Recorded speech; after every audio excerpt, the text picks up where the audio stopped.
at Baraton TV here and hereafter. Now, thank you. Now, in today's lesson, the beginner class is the third lesson, and in other classes, it is the 13th lesson. In the beginner class, we are going to look at Sarah's baby. It is still same as the kindergarten class.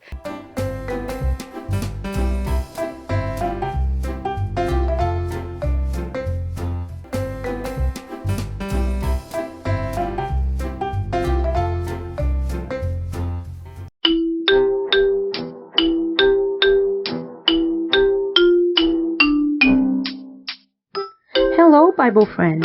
This is Ansel, and today I have a very special story for you called Sarah's Baby. Our memory verse is from John 15:12, and it says, "Love each other." Look, this is Sarah. Poor Sarah.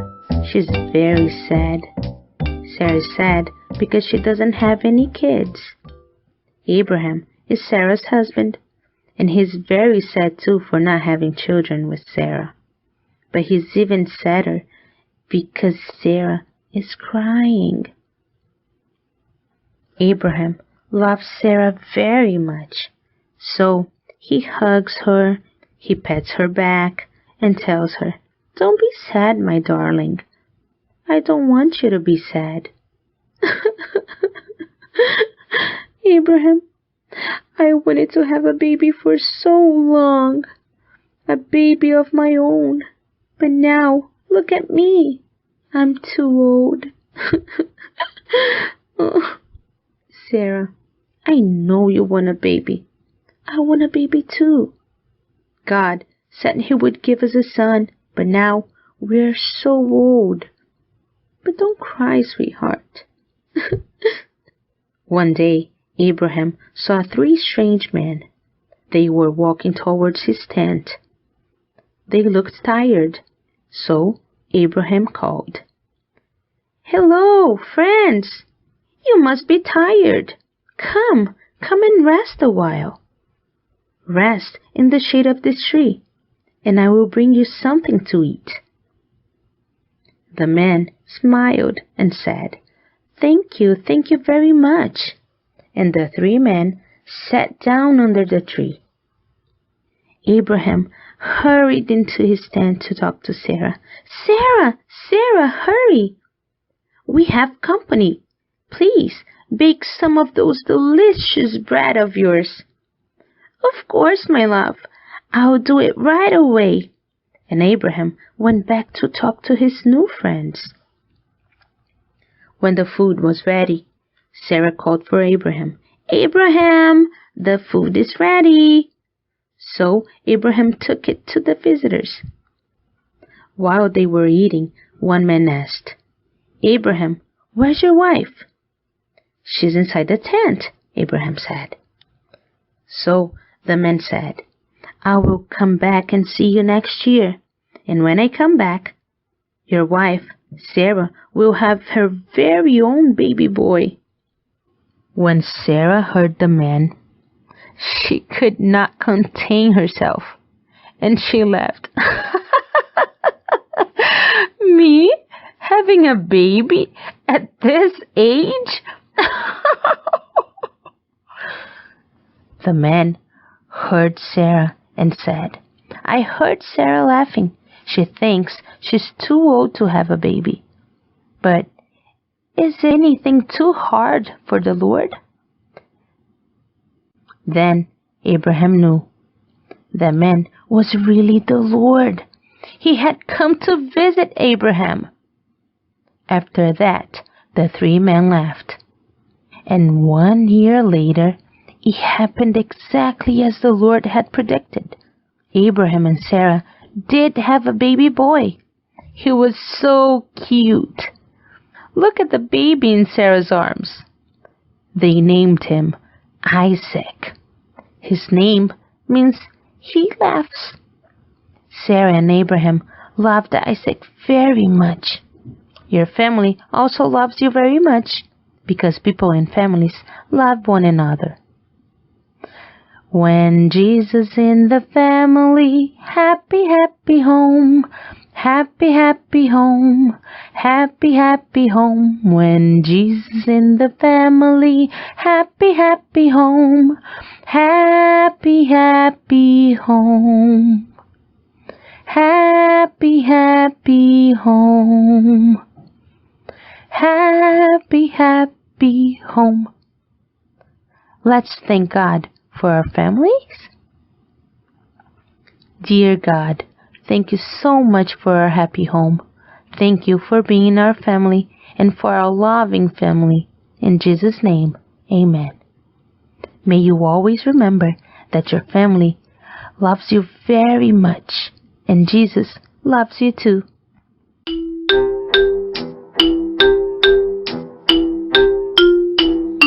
Did you like the video? If so, subscribe to our channel and leave us a big thumbs up. And don't forget to click the bell to receive notifications of new videos.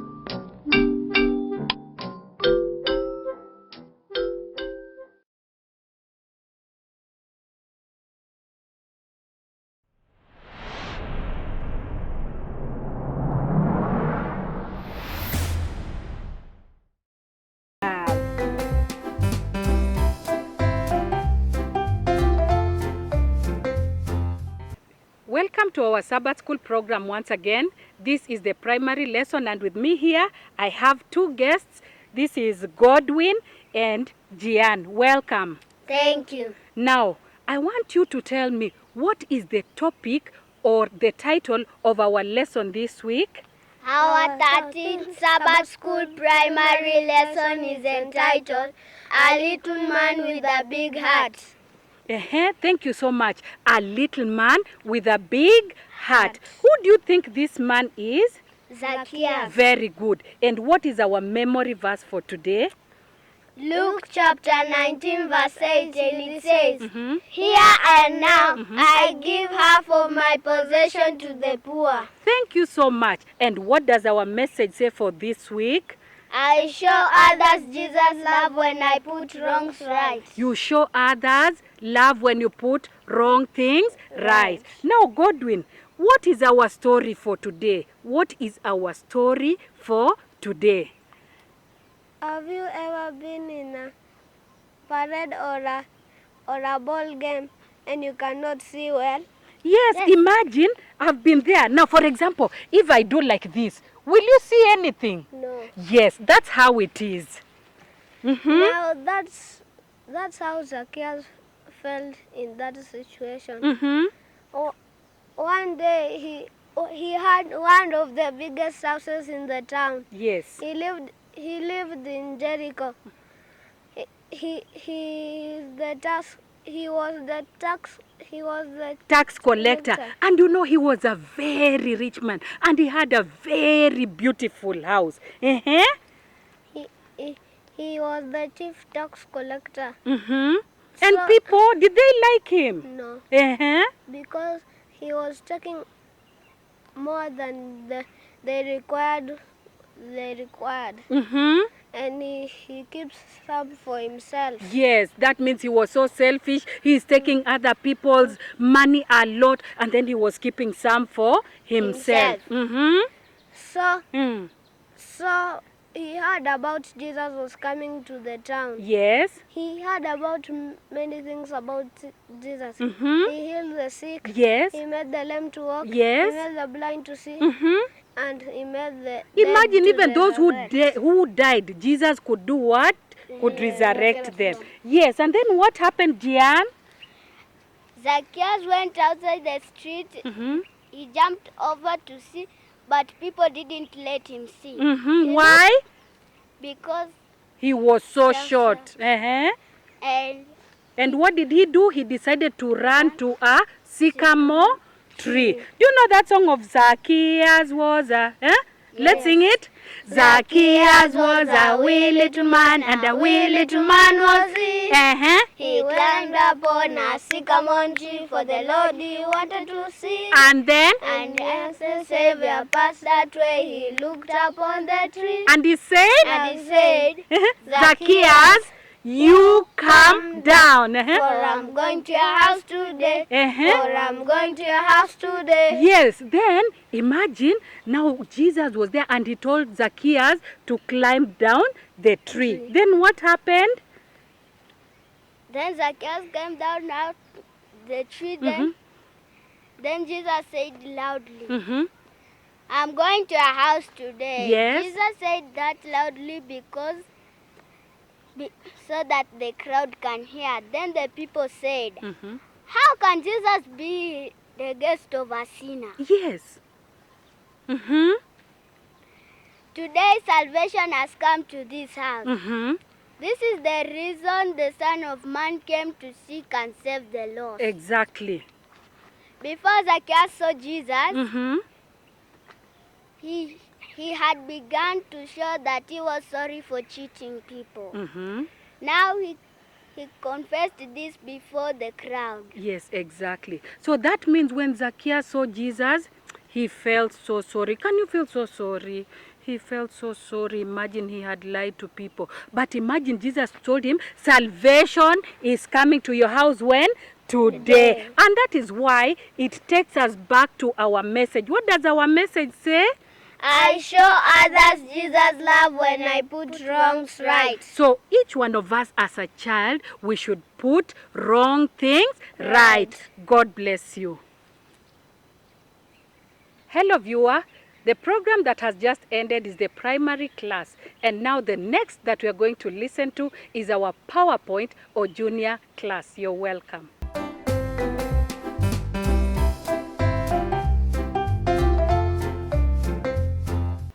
Welcome back.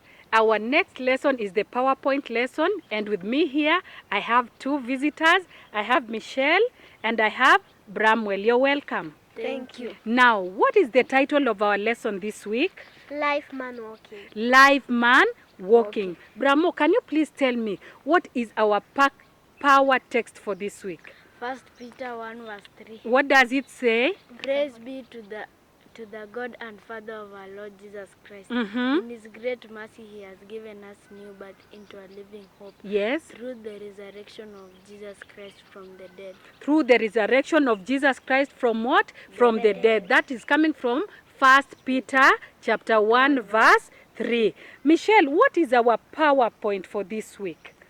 We can enthusiastically share good news about Jesus' death and resurrection. Very good. Now this week we have said that it's live man walking. I know previously there is a story. We know that Jesus died. It was a very sorrowful death. It was very painful. And you know what? He died on Friday. He rested on Sabbath. And he resurrected on Sunday. Please, what happened on that Sunday morning? Michelle? There was a lady named Mary Magdalene. Mm-hmm. She wanted to go and see if Jesus was still in the tomb or if he was risen, because he told the disciples that he would rise on the third day after his death. Yes. Pilate gave special orders that Jesus' tomb should be kept well because he thought that the disciples would go and steal Jesus' body. Meaning that they thought that Jesus' body would be stolen. And you know something? Jesus' body was put in a very special tomb by a very rich man. Do you know that man's name? Yes. Talk to me. What was that? Joseph. Joseph. Yes, that man's name was Joseph. He was the one who put the body. He asked Pilate, please give me this body so that I may bury it well. And you know something you have told us also, that Mary Magdalene went to perfume the body, to put it properly. Then what happened? On the way, when Mary Magdalene was going to Jesus' tomb, yes, she had a violent earthquake. And do you know how does an earthquake, how do you think it does? Yes. Just do it for me. Yes, exactly. And then? On a Sunday morning. No, the earthquake. Then remember that there was an angel there.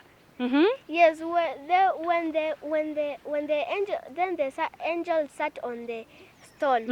When Mary Magdalene entered in, she did not see Jesus. Yes. Then she started crying. Then the angel asked her, "Why are you crying? Why are you looking for the living among the dead? Yes. He's not here. He is risen.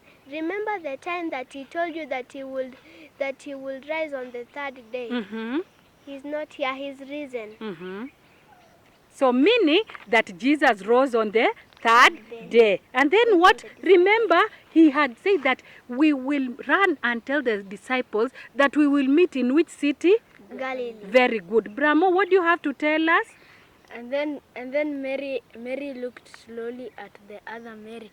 And then they hugged each other, and then they cried tears of joy. Yes. Mary ran to tell Peter and John. And then John and Peter ran faster. But John ran faster than Peter and reached the first. Yes. So why were they running? What were they going to confirm?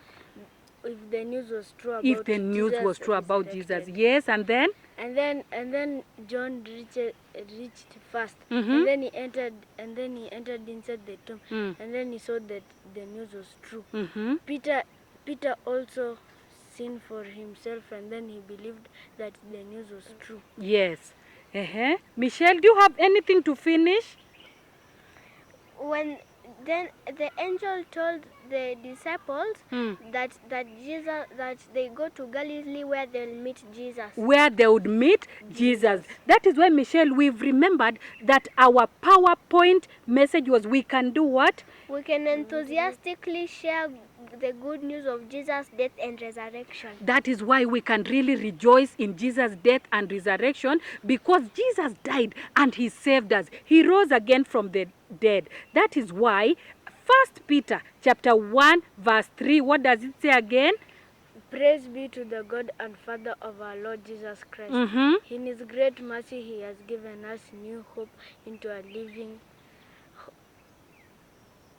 birth into a living hope through the resurrection of Jesus Christ from the dead. From the dead. And that is why we should always rejoice, because Jesus rose again.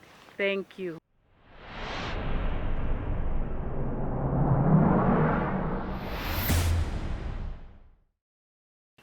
Thank you for listening to our PowerPoint class. Our next class is going to be the real-time, or rather the teens class. Welcome. Welcome back. This is our next class, which is the teens class. And here with me, I have Seth and I have Mikal. You're welcome. Thank you. Now, last week we were doing something about who is a hero. Now, this week's lesson, what are we going to talk about? This week's lesson, we're going to talk about you, a hero. You are hero. Yeah. And Mikal, can you please tell me the power text of this week? The power text of this week will come from the book of Matthew 5 verse 16. Let your light shine before men, that they may see your good works and glorify your Father in heaven. Let your good works shine. Seth, who is a hero? Oh, tell me anything about a hero, because you're telling me you are a hero. Do you think I can be your hero? Yes, you can be a hero, because a hero is someone who saves people or does something that makes someone to want to he's a mentor. Yes, a Yeah, mentor. a mentor. Like, for example, can you mention any heroes that you know? In these modern times, Especially you as yeah, teens, we eh? teenagers, yeah, we teenagers mostly like artists, Like? footballers, basketballers. So artists examples are Rihanna, the Migos. Now when you say the Migos, Migos, is it a human being or what? Because when you say footballer, at least I know Messi. That one I know Messi. But now Amigos, adios amigos, that one I don't know. What does he do? Okay, the Migos is a group of singers. They mainly sing secular music, as obvious. Now you as a teenager, surely. Yeah. Now are you taking me to a secular world, as in singing? Can that person be my hero? Anyway, you as teenagers, go ahead. Yes, he can be your hero. Okay. Because you'll want to be like him. They're rich, they have money. That's what most people want in this life. Okay. Money and Fame. yeah, fame, money, wealth.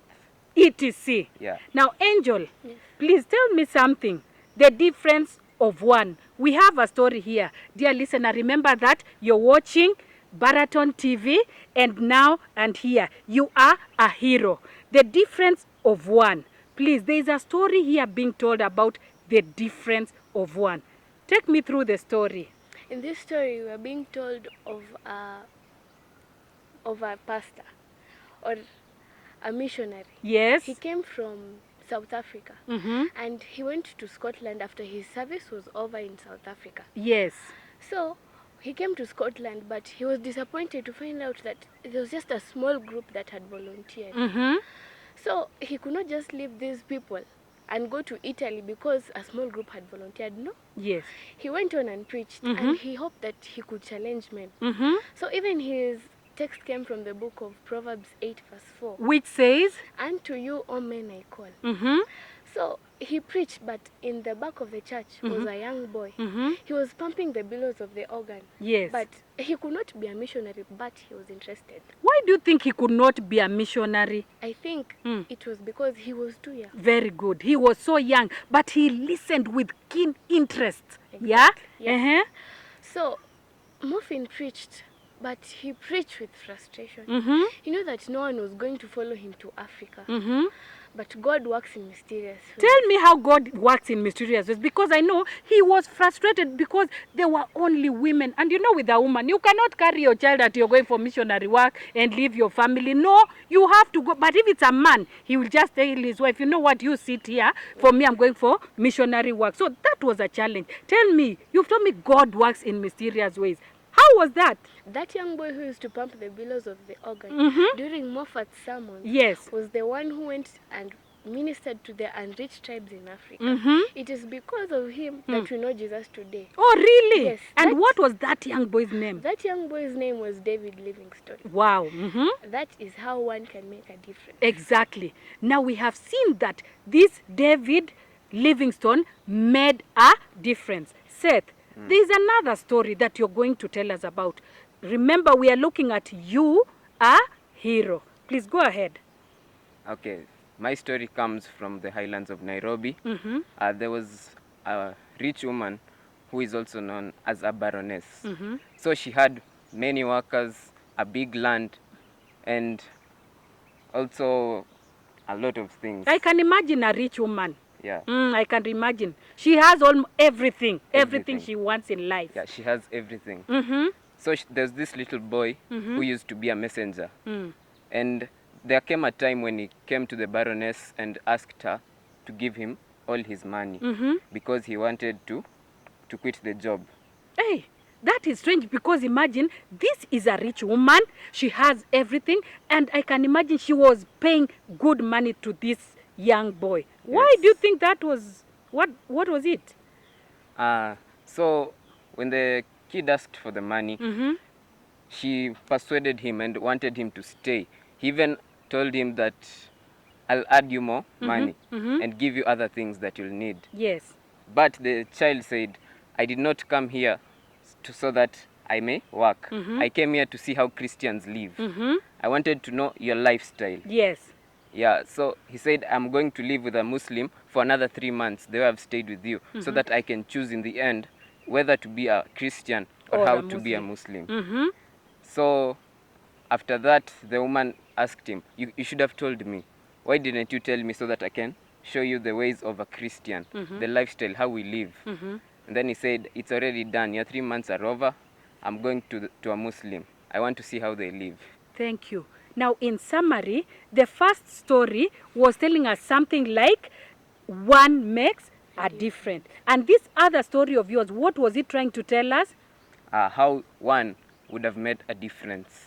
So now in our lives, each one of us should see how we can make a difference in somebody else's life. May God bless you.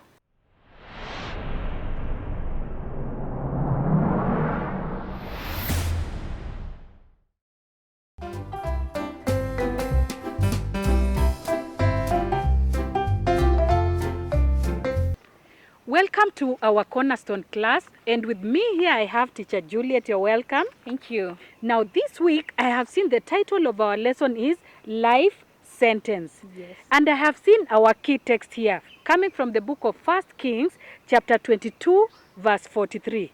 Please, what does it say? Our key text says, "In everything he followed the ways of his father Asa, and did not stray from them. Yes. He did what was right in the eyes of the Lord. The high places, however, were not removed." And so, because these high places were not removed, people continued to offer sacrifices and burn incense on them. Yes. Yes. There is a story we are going to focus today. I want you to take us through the story. Okay. Now, the story here is about Jehoshaphat. He was king in Judah. Now, Jehoshaphat, as you've heard from the key text, was a king who followed what his father Asa used to do. He did what was right even before the eyes of the Lord. That means that this Jehoshaphat was a leader.